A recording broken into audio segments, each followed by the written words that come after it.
Bien-aimés dans le Seigneur, bonsoir, bonjour, de partout, ça dépend de l'heure à laquelle vous allez nous lire.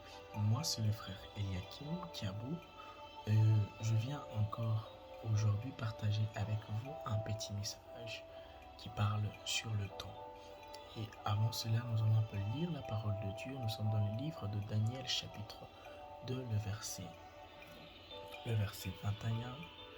Plutôt le verset 20 au verset 21, la Bible dit ceci.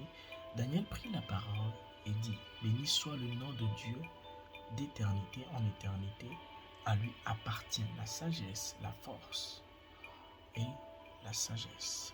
C'est lui qui change les temps et les circonstances. Répète encore, c'est lui qui change les temps et les circonstances. Je vais essayer un peu de définir le mot temps. Qu'est-ce que le temps? Nous avons beaucoup plus entendu parler du temps, mais je vais essayer de définir le mot temps. Le temps est défini comme une succession de jours, des heures, de moments considérés par rapport aux différents travaux ou diverses occupations. Ça, c'est la première définition que je peux te donner. Alors, la deuxième définition que je vais te donner par rapport au temps, elle veut juste dire c'est une durée de choses marquée par certaines périodes et principalement par la révolution apparente du soleil. Mais ce que j'aimerais que tu puisses retenir, c'est une durée de choses marquée par certaines circonstances, périodes. Ok? Alors, qu'est-ce que j'aimerais dire par cela? Aujourd'hui, nous voyons beaucoup plus de chrétiens. Nous voulons beaucoup plus recevoir de Dieu tout ce qui est attaché à notre appel, à notre espérance, à notre façon de vivre, à notre manière de voir. Ce que j'aimerais un peu partager avec toi, c'est que le temps joue deux rôles très importants. Le premier rôle est que le temps est défini par rapport à l'appel de chacun. Ça, c'est de 1. Et de 2, le temps n'est pas défini par l'homme, mais le temps est défini par Dieu. Alors, je veux commencer avec le premier point qui est, c'est Dieu qui définit les temps. Dans la manière dont Dieu définit le temps et que l'Esprit a essayé de m'aider à comprendre, c'est que le temps est défini par rapport à l'image et à la vision et à l'appel que Dieu a pour l'homme. Quand Dieu t'a appelé, lorsque tu es venu sur terre, tu es venu avec un objectif bien précis. Et c'est là la bénédiction qui est attachée à ta vie et attachée au temps. Donc tu ne peux pas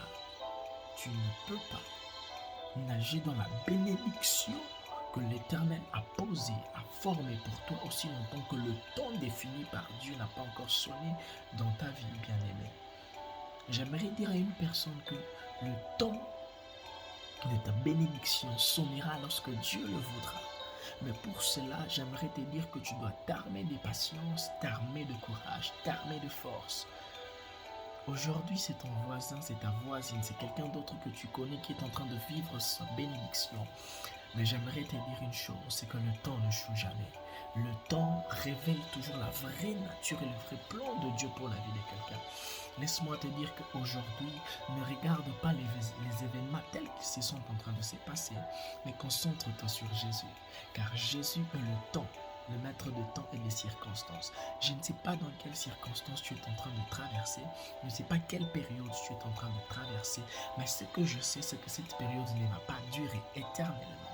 Au-delà de toute chose que tu es en train de traverser, Jésus a déjà payé le prix à la croix afin que même si, avant qu'il ne revienne, avant que le temps qui sonnera la trompette et Jésus reviendra, que toi et moi nous puissions vivre notre bénédiction.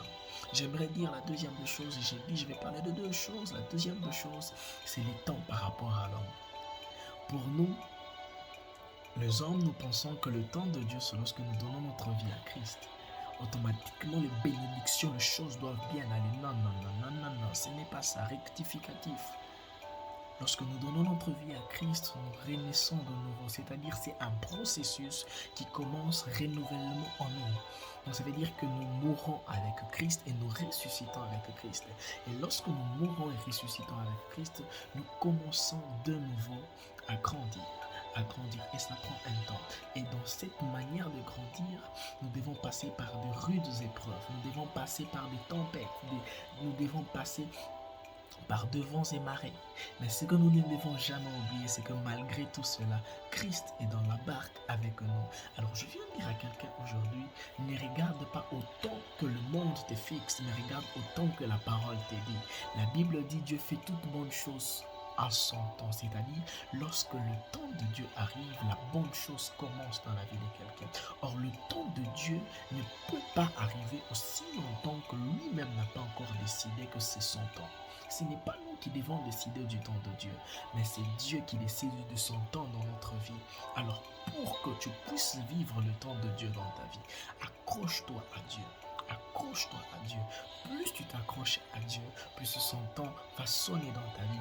Et lorsqu'il va sonner dans ta vie, non seulement il va influencer les circonstances de ta vie, mais il va aussi influencer toute personne qui t'entoure. J'aimerais dire à quelqu'un que Dieu est un Dieu d'amour, un Dieu de puissance, un Dieu de paix. Alors j'appelle quelqu'un à croire en Dieu, peu importe les situations. Peu importe les situations dans lesquelles tu es en train de traverser. Oh, j'annonce que ton temps est en train d'arriver. Ton temps arrive, ton temps arrive. Parce que le temps de Dieu n'est pas égal au temps des hommes. Le temps des hommes est périssable. Le temps des hommes a une durée. Mais je sais une chose, le temps de Dieu n'a pas de temps. Parce que lorsque la bénédiction de Dieu arrive, les circonstances même sont impactées par la main de Dieu. J'aimerais te parler de cet homme, qui est Élisée. Imaginez-vous Élisée, juste sa présence dans la maison de la femme sunamite. Élisée, qui était un prophète. Le temps avait déjà parlé sur la vie de la femme sunamite qu'elle ne pourra plus mettre au monde. Elle était stérile. Ça, c'est le temps des hommes. Le temps des hommes viendra te dire que tu es stérile, que tu ne vas plus enfanter. Mais ce que je sais, c'est que le maître de temps lui-même viendra faire entrer Élisée dans ta maison. Et Élisée te dira à la même époque, tu auras un fils. C'est-à-dire, ce que toi tu penses impossible parce que le temps n'est plus là, Dieu peut le rendre possible parce que c'est un Dieu de cas impossible. Élisée arrive dans la maison de la femme. Et la femme était stérile, mais en quittant, elle lui laisse un fils. Et pour te dire que lorsque le temps de Dieu arrive sous forme d'une parole, d'une pensée prophétique, d'une prière, d'un songe dans ta vie, crois que les circonstances actuelles seront totalement changées et Dieu te fera du bien. C'était juste un peu ce que j'ai voulu partager avec toi. C'est encore moi, le frère Eliakim Kiamouni Shimbi. J'aimerais un peu prier afin de clôturer. J'aimerais prier avec quelqu'un qui passe dans des moments difficiles en ce moment. Alors fais avec moi cette prière et Dieu te bénira. Éternel Dieu de grâce, Dieu de toute puissance, Père. El ganur de askeve ariadushe de galias. La widral ovidans keve eliwitraj. Evaria vitrove de galianos que prawitan shaveria hadia. Prawitellos que va hadish. Père, nous venons prier pour mon frère, pour ma soeur qui passe de moments difficiles. Alors nous voulons voir ta main venir totalement dans sa vie et commencer à guérir et lui faire comprendre que peu importe le temps, les circonstances, tu seras toujours avec cette personne qui est en train de souffrir en ce moment, Père. Merci pour ta grâce et merci pour ton amour. C'est dans le nom tout puissant de Jésus que nous avons ainsi prié. Ciao.